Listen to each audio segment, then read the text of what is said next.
हमारी प्रार्थना मान लीजिए, नाम से बढ़कर कोई पुण्य नहीं है। जैसे आप पुण्य करने के बड़े लालायित हैं। देखो, अपने यहां जो भगवत प्राप्ति का पुण्य का भाव है उसका यह है कि भगवान ने हमें 10 रोटी दी है, हमारा काम 5 रोटी से चल जाएगा, तो हम 5 रोटी दूसरों की सेवा में लगा देते हैं। ये भाव है। दान पुण्य वो एक अलग चीज है। भगवत प्राप्ति के मार्ग वाले उपासक को ये भाव रखना है, प्रभु ने मुझे इतना दिया है, मेरा काम इतने से चल जाता है, तो और जो भगवत स्वरूप है, गौ सेवा, पंछियों की सेवा, अन्य जीव, बीमार कोई है उसको, साधु महात्मा, धामवासी, विरक्त जन, उससे क्या होगा? वो तुम्हारा पुण्य कर्म नहीं बना, वो सेवा बन गई। और सेवा सीधे भगवान से है, बीच में किसी का मिलना जुलना नहीं, सीधे भगवान। सेवा का फल भगवान की प्रसन्नता, और जिसके ऊपर भगवान प्रसन्न हो गए, अब क्या बकाया रह गया? जिनके प्रसन्न होने पर फिर और किसी को राजी करने की जरूरत नहीं पड़ती। जा पर कृपा राम की होई, ता पर कृपा करे। और जिसके ऊपर प्रभु की प्रसन्नता और कृपा है, तो जामवंत कहा सुनु रघुराया, जा पर नाथ करो तुम दाया, ताहि सदा शुभ कुशल निरंतर, सुर नर मुनि प्रसन्नता ऊपर, सोई विजयी विनयी गुण सागर, तासु सुजस त्रैलोक उजागर। भगवान प्रसन्न हो गए तो जितने ऋषि मुनि महात्मा, सबका आशीर्वाद आपके ऊपर हो, कौन परास्त कर सकता है? तो हमारी बात को ध्यान से सुनो। तुम जिस परिस्थिति में हो, भगवान ने तुम्हें जहां रखा है, जैसी परिस्थिति में रखा है, तुम्हें निराश हताश होने की जरूरत नहीं है। वहीं तुमको सब फल मिल जाएगा। बस तुम ठीक से नाम जप करना शुरू कर दो। नाम जप अर्थात निरंतर भगवत संयोग, निरंतर भगवत, जेहि नाम तेहि कृष्ण। कृष्ण नाम और कृष्ण स्वरूप अभेद है। जेहि नाम, अगर हम बोल रहे राधा राधा, तो मेरी लाडली जो राधा नाम रूप से मेरी जिह्वा में विराजमान है, अपार कृपा कर रही है। ये राधा नाम ऐसे सुनने को नहीं मिलता, ना जिह्वा में आता है। जब महारानी जी के रजोपसेवी रसिक जनों की कृपा, धाम की कृपा, तब जाके राधा नाम। ये तो राधा नाम वेद पुराणों से भी अलग है। ये अन्यत्र आपको कहीं नहीं सुनने को मिले। यहीं से बाहर हटिए, मथुरा जाइए तो जय श्री कृष्ण मिलेगा, जय श्री कृष्ण। क्योंकि ये भूमि जिसमें आप विराजमान हैं, ये महाप्रेमामृत का सार, परा विद्या स्वरूप राधा नाम। वृंदावन के वृक्ष को मरम न जाने कोई, यहां डाल डाल और पात पात में राधा राधा। यहां तो वायु भी राधा राधा बोलती है, यहां के पशु पक्षी राधा यशो मुखर मत, एक एक पक्षी राधा राधा बोलता है। हमारी श्रवण इंद्रिय में दम नहीं, इसलिए हम समझ नहीं पा रहे। महाप्रेम समुद्र है श्री धाम वृंदावन। मन नहीं लगता, कोई बात नहीं। भाव नहीं बनता, कोई बात नहीं। आप केवल जिह्वाग्रे, जिह्वा के अग्र भाग में उच्चारण कीजिए, राधा राधा राधा। जिह्वाग्रे नहीं, मन से अग्रे। मन लगे ना लगे, जीभ से बोलो, तुम्हारा काम हो जाएगा। नाम से जगन्यंता सर्वेश्वर भगवान खिंचते हुए हमारे पास आ जाएंगे। पतंगो यथा त्वाम अनुभ्राम्यमाण। प्रभु हैं पतंग, नाम है डोरी, खींचते जाओ, राधा राधा राधा, नजदीक आते चले जाएंगे। पतंग को पकड़ना चाहो, डोरी छोड़ दो, कभी नहीं पकड़ पाओगे। नाम छोड़ दो, भजन छोड़ दो, और साधन करो, हरि नहीं अधीन होने वाले। डोरी है, नाम रूपी डोरी को निरंतर खींचते, राधा राधा राधा। पतंगो यथा त्वाम अनुभ्राम्यमाण। मृत्यु का भय तुम्हें इसीलिए सताता है कि तुमने मृत्यु की तैयारी नहीं की। जैसे किसी गृहस्थ के यहां अचानक 20 आदमी आ जाए, वो घबरा जाएगा कि हमने कोई तैयारी नहीं की है, कैसे एकदम 20 आदमी एकदम। और जब बारात आती है तो 500 1000 आदमी आते हैं, मुस्कुरा के स्वागत करता है। क्यों? पहले से तिथि तारीख निश्चित थी, तैयारी फिट थी। 500 की जगह अगर 100 और बढ़ जाते हैं तो कढ़ाई चढ़ी हुई, कोई परेशानी नहीं। हमें जहां जाना है वहां का हमें परिचय प्राप्त हो चुका है, हमारा निश्चय हो चुका है, तैयारी है पूरी, अभी जाना हो अभी चल दे, कोई परेशानी नहीं। लेकिन आपने तैयारी तो रहने की है, जाने की तो की नहीं। यहां पूरे विश्व में जितने भी हैं, कोई बिरले हैं जो जाने की तैयारी में लगे, नहीं सब रहने की तैयारी में लगे। नहीं, अब ये पेंट थोड़ा गंदा हो गया, नया पुतवा दीजिए, ये बनवा दीजिए, वो कर दीजिए, सब रहने की तैयारी में। आखिरी तक दांत खराब हो गए, नए लगा दीजिए, आंख खराब हो गई है, ऑपरेशन करके चश्मा लगवा दी, कान खराब मशीन लगा दी, मशीन, हाँ वो दिल ब्लॉक हो रहा है तो नली डाल के वो कर दीजिए। अब रहने की तैयारी। अब जब जाने की बात आती है तो होश उड़ जाते हैं, हमने जाने की तो तैयारी नहीं की थी। मृत्यु से भय क्यों लगता है? क्योंकि तुमने जाने की तैयारी नहीं की, और जाना पक्का है।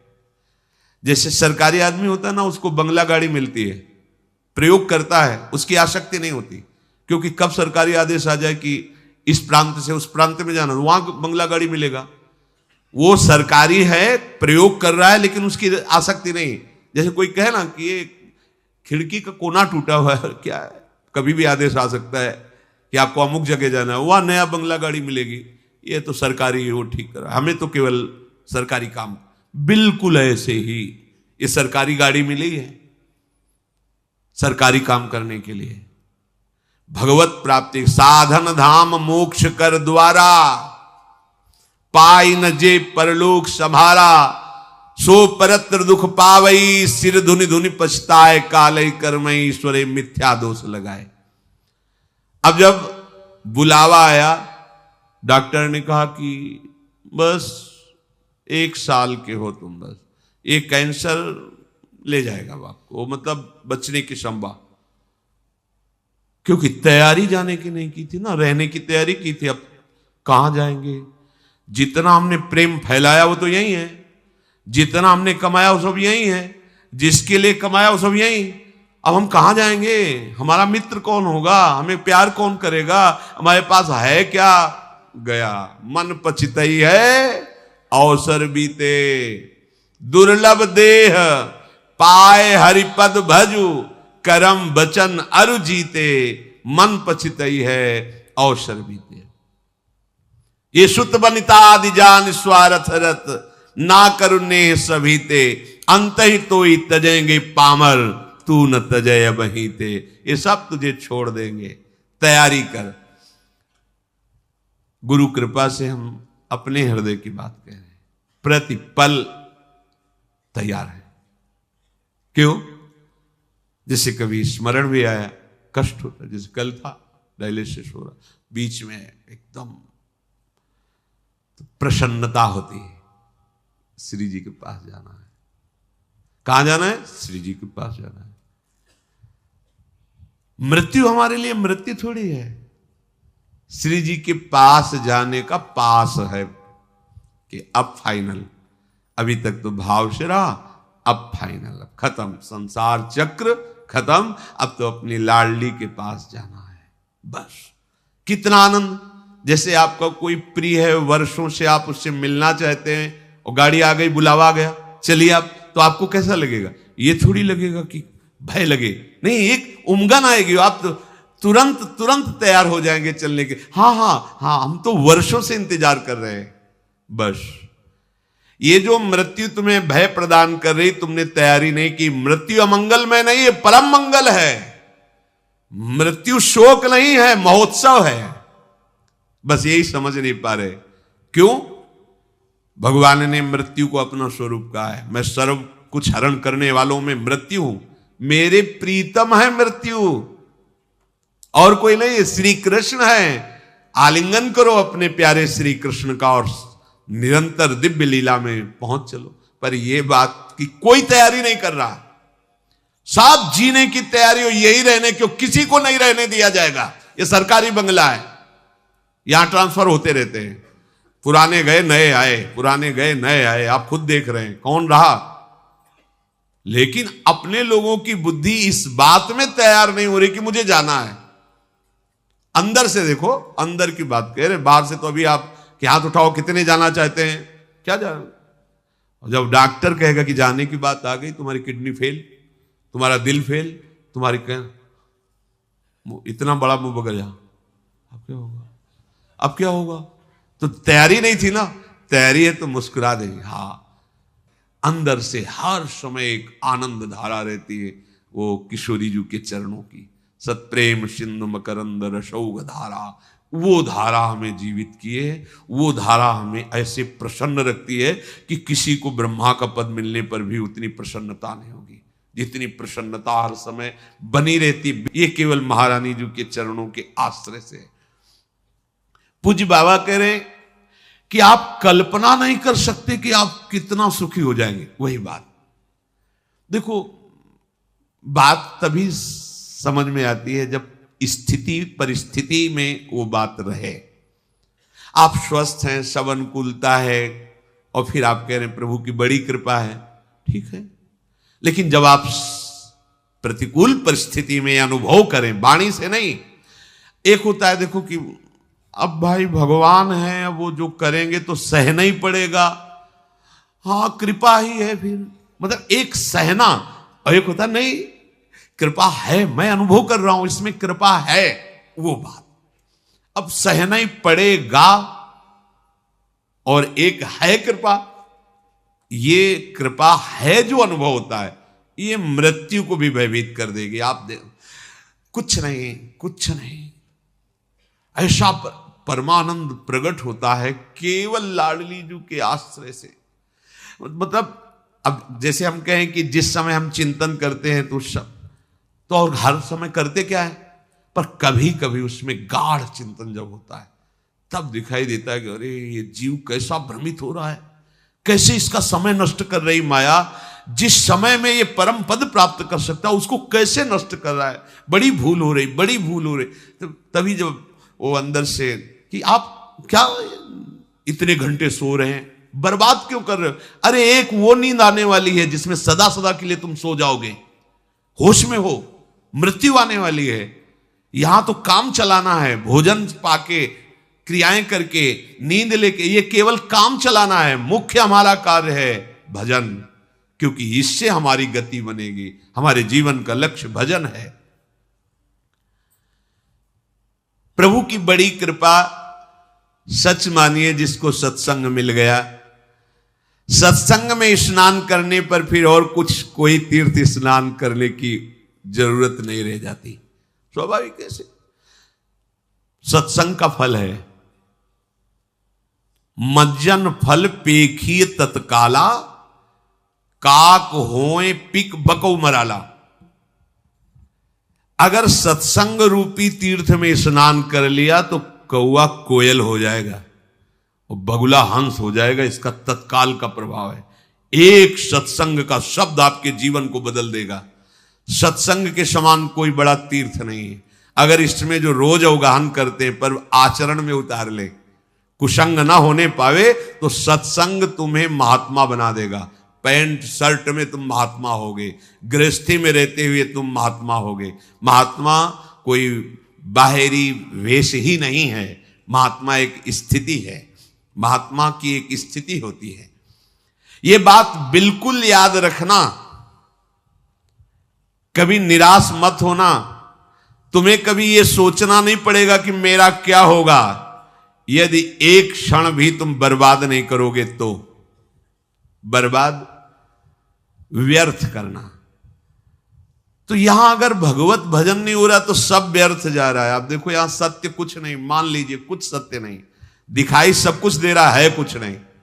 ये जादू है माया का, जादू।